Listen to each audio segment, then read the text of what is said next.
नमस्कार, हिमाचल अभी.com का radio bulletin सुन रहे हैं आप। मैं हूं आपके साथ नेहा गुप्ता। इस बुलेटिन में हम बात करेंगे प्रदेश भर की बड़ी खबरों के बारे में, लेकिन सबसे पहले नजर डालेंगे सुर्खियों पर। हिमाचल में पहली कक्षा के छात्र 15 से, तीसरी से 7वीं के छात्र 10 नवंबर से आएंगे स्कूल। हिमाचल में 21 नवंबर को होगा जनमंच, दिसंबर में धर्मशाला में शीतकालीन सत्र का फैसला। हिमाचल में 3 नवनिर्वाचित सदस्यों ने ली शपथ, विधानसभा में कांग्रेस के विधायकों की संख्या हुई 22। शपथ ग्रहण समारोह में सीएम जयराम के ना आने से कांग्रेस ने उठाए सवाल, कहा सीएम रखें बड़ा दिल। हिमाचल में शिक्षकों को वरिष्ठता के आधार पर नहीं मिलेगी प्रमोशन। हिमाचल में डेंटल कॉलेज कर्मचारी महासंघ ने अपनी मांगों को लेकर किया धरना प्रदर्शन। युवक ने नाबालिग को किया बेहोश, होश आया तो शरीर पर नहीं थे कपड़े, लुट चुकी थी आबरू। याद रखें कि कोरोना का खतरा अभी टला नहीं है। हमारा आप सभी से आग्रह है कि एहतियात बरतें और सुरक्षा के 3 उपायों का पालन करें। मास्क पहने, सोशल डिस्टेंसिंग का पालन करें और समय समय पर अपने हाथ साबुन और पानी से धोते रहें। देश भर में कोविड टीकाकरण अभियान चलाया जा रहा है।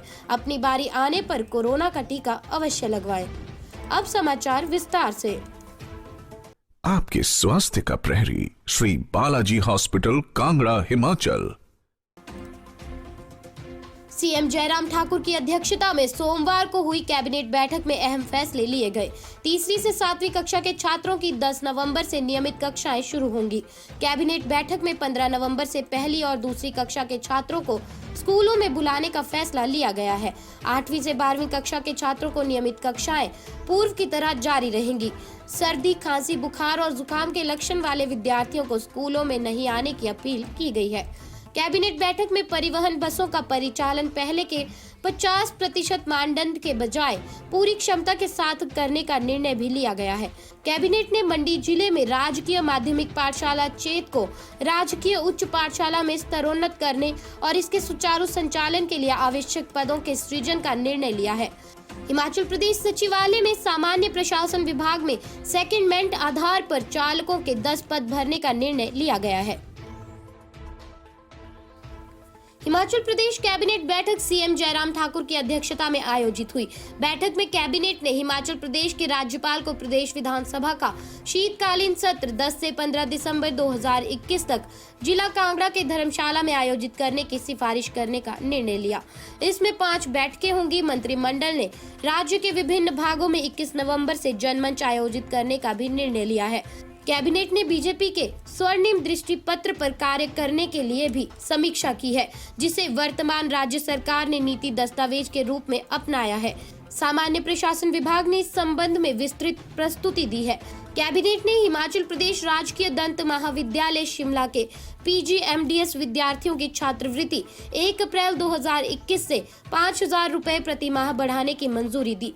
अब प्रथम वर्ष के MDS विद्यार्थियों को 35,000 रुपए के स्थान पर 40,000 रुपए, द्वितीय वर्ष के विद्यार्थियों को 40,000 रुपए के स्थान पर 45,000 रुपए और तृतीय वर्ष के विद्यार्थियों को 45,000 रुपए के स्थान पर 50,000 रुपए प्रति माह दिए जाएंगे। हिमाचल प्रदेश में हाल ही में हुए उपचुनाव में नवनिर्वाचित सदस्यों ने आज पद एवं गोपनीयता की शपथ ले ली है।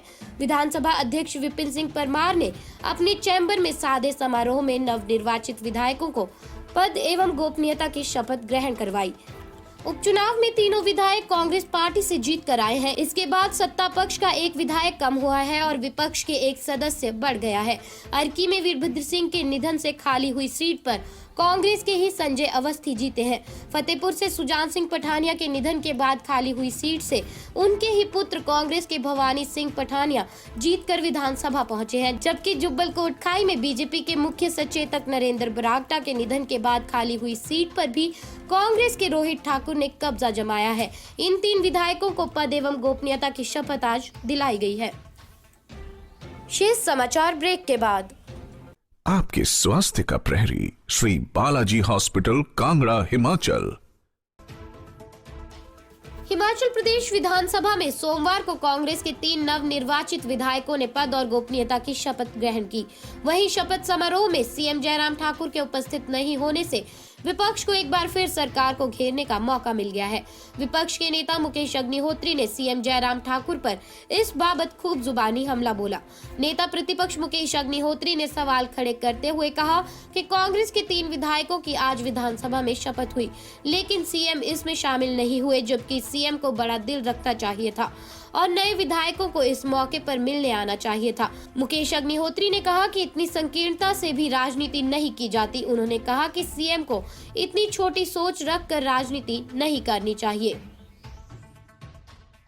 राष्ट्रीय शिक्षा नीति आने के बाद तेज हुई शैक्षणिक सुधारों की मुहिम में शिक्षकों को अब सिर्फ वरिष्ठता के आधार पर ही पदोन्नति नहीं मिलेगी, बल्कि इसके लिए उनके पढ़ाने और पढ़ने जैसे पहलुओं को भी जांचा जाएगा। यानी अब बगैर पढ़ाई या पढ़े किसी भी शिक्षक के लिए पदोन्नति संभव नहीं होगी। नई शिक्षा नीति के तहत ये बदलाव वर्ष 2030 तक होने जा रहे हैं। खास बात यह है कि इसका आकलन स्कूल स्तर पर उनके सहकर्मियों की ओर से किया जाएगा। शिक्षा मंत्रालय नीति के इस प्रस्तावों पर तेजी से काम करने में जुटा है। राष्ट्रीय शिक्षा नीति में शिक्षकों की शिक्षा और उनके कैरियर आदि को लेकर बड़े सुधारों की पेशकश की गई, जिसके तहत शिक्षकों को पदोन्नति का जो ढांचा प्रस्तावित किया गया है, उनमें सहकर्मियों की समीक्षा, उपस्थिति, पढ़ाने को लेकर उनके समर्पण के साथ ही स्कूल और समाज में की गई अन्य सेवा आदि शामिल है।